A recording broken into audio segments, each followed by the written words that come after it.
Alors, bonjour tout le monde. Un point rapide sur la liberté d'expression.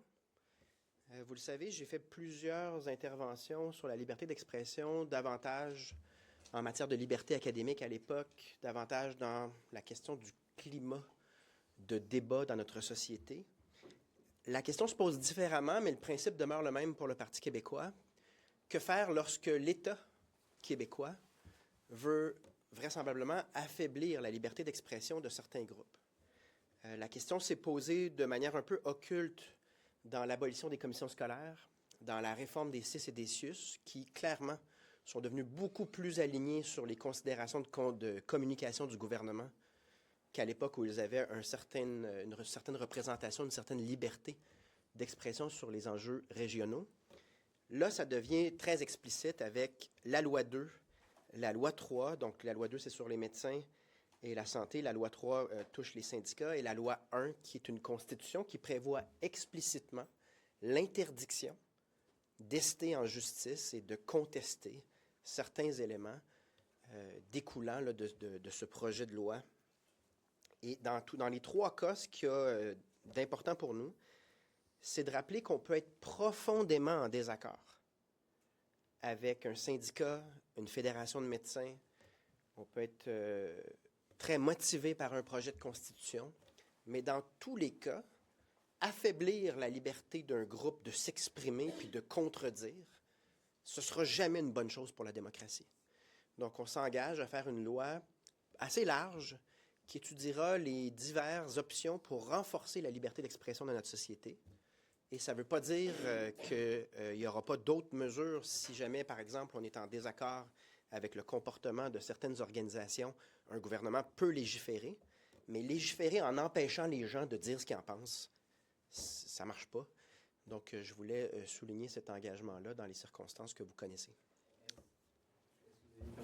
Oui, est-ce que, vous vous rappelez, il y a quand même quelques temps, là, le gouvernement avait interdit l'accès au sein des congrès, je crois, à un groupe pro-avortement. Est-ce que ça, par exemple, c'est quelque chose que vous considérez qui est problématique dans l'expression de la liberté d'expression? Vous vous souviendrez que c'est moi qui est intervenu après quelques jours pour dire, là, on va tous être obligés de prendre un pas de recul, là. Indépendamment de notre opinion sur le sujet, on est obligé de se poser la question, est-ce qu'on veut vivre dans une société où la liberté d'expression est restreinte au point où notre point de vue sur une question va devenir la contrainte sur la liberté d'expression des autres? Et donc, c'est ce que je vous dis, on va élargir l'étude dans le cadre de ce projet de loi-là sur comment on peut offrir des garanties non seulement de liberté d'expression, mais d'un climat de dialogue basé sur la véracité de l'argument, la force de l'argument, et non pas la capacité à intimider l'autre et à le contraindre au mutisme. C'est très différent. C'est un sujet quand même connexe, parce que vous parlez d'intimidation, de liberté d'expression. Votre député qui vous accompagne hier a été quand même assez sévère, critique envers la présidente de la FTQ. Sauf erreur, vous deviez aller au congrès de la FTQ ce matin, puis là, je comprends que vous n'y allez pas. Pourquoi? Je constate que dans les derniers jours, la FTQ a utilisé des mots comme « paralyser le Québec », grève sociale, guerre, quasiment une dictature, extrême droite et j'en passe. Et on n'est pas d'accord avec cette approche-là. Ça ne change pas notre critique pour la loi Boulay, ça ne change pas ce qu'on va dire sur ces lois-là. C'est-à-dire que nous, notre analyse, elle est en fonction de ce qu'on pense c'est l'intérêt public. Mais malheureusement, au cours des derniers jours, nous, on a l'impression que la FTQ joue le jeu de la CAQ, donne exactement à la CAQ ce qu'elle recherchait, c'est-à-dire un clivage. Là, à ce stade-ci au Québec, tout le monde a compris ce que la CAQ est en train de faire. Chacune des sorties a été pensée pour susciter des réactions vives dans la population, créer un clivage, à la limite, créer une zizanie sur des sujets qui pourraient bien se passer si on était respectueux, puis on avait pris le temps de réfléchir de manière transparente. C'est pas ça que la CAQ va faire jusqu'à la fin, mais on n'est pas obligé pour autant de leur donner exactement ce qu'ils recherchent, c'est-à-dire en donner du clivage, surtout pas, comme le disait Alex hier, si c'est dans l'enceinte de l'Assemblée nationale, où est-ce qu'il y a un minimum de décorum et de respect dans nos échanges. Et Dieu sait si entre les partis politiques ici à l'Assemblée nationale, du monde qui voudrait s'injurier, là, il y en a, puis on le ferait à tous les jours, si on pouvait, mais on ne peut pas, parce que c'est l'enceinte où est-ce qu'on débat, puis ça vient avec un niveau de... Est-ce que de boycotter Boycotter la FTQ, ça vient pas... On boycotte pour ces pas. Ben, en fait, vous y allez pas. J'ai décidé de ne pas y aller. C'est Ouais. Pascal Paradis qui y va, mais on y va, là. Dans le sens... Je comprends, mais vous, c'est vous qui voulez voir, on s'entend. M. Rodriguez y va, par exemple. Tu sais, est-ce que c'est pas un peu joué justement dans cette... parce que les autres, ils ont le droit d'affirmer ça, là. Vous dites, vous parlez de liberté d'expression, mais parce qu'ils disent ça, vous dites, moi, j'irai pas.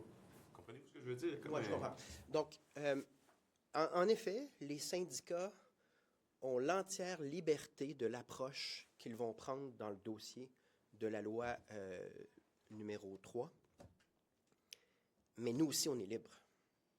Et c'est simplement pour nous de marquer qu'on a une approche au Parti québécois qui respecte les institutions puis qui respecte un ton qui permet un dialogue social.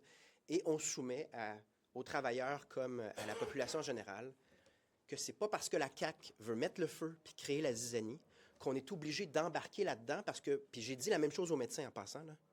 Tu sais, il y a un moment donné, on comprend ce que la CAQ fait, ça ne fonctionnera pas en passant, mais ce n'est pas une raison pour embarquer dans une détérioration du climat social avec un ton qui ne mènera pas à des solutions. Puis je comprends la frustration vis-à-vis de ce que la CAQ, de la manière de travailler de la CAQ dans tous les dossiers. C'est vrai pour la Constitution aussi. Regardez le niveau de frustration des experts, des constitutionnalistes vis-à-vis du travail de la CAQ.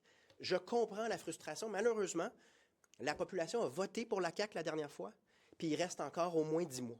Donc, il va falloir penser à comment on réagit pour quand même préserver un espace de civilité dans un environnement où la CAQ cherche à créer des clivages dans le but désespéré de remonter dans les sondages. Votre introduction là, sur ce que vous proposez pour modifier la loi 1, là, pas sur le fond, là, sur ce que vous proposez, mais sur la forme. Est-ce que c'est pas un problème en soi qu'un prochain gouvernement puisse prendre la loi fondamentale comme ça puis la modifier?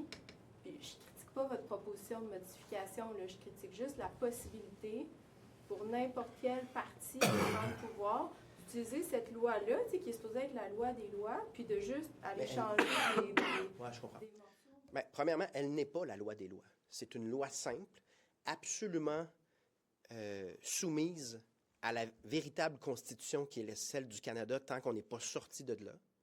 Donc, c'est pas vrai que juridiquement, elle a une force de loi suprême, mais surtout la manière dont s'est comportée la CAQ, c'est-à-dire absence de consultation sérieuse. Là. Puis je vous ai déjà dit combien d'années on a pris en préparation de la Charte des droits et libertés du Québec. Là. Clairement, il n'y a pas de volonté de bien faire le travail ni de consulter. Il n'y aura pas d'unanimité de l'Assemblée nationale. Donc, ça va avoir la légitimité assez limitée, merci, d'un gouvernement qui a décidé de faire une loi simple pour probablement son intérêt politique. Donc, non, je n'aurai aucune gêne à abroger une constitution qui n'a pas de légitimité. Et on aura un plan qui mènera un jour à la constitution du pays, du Québec.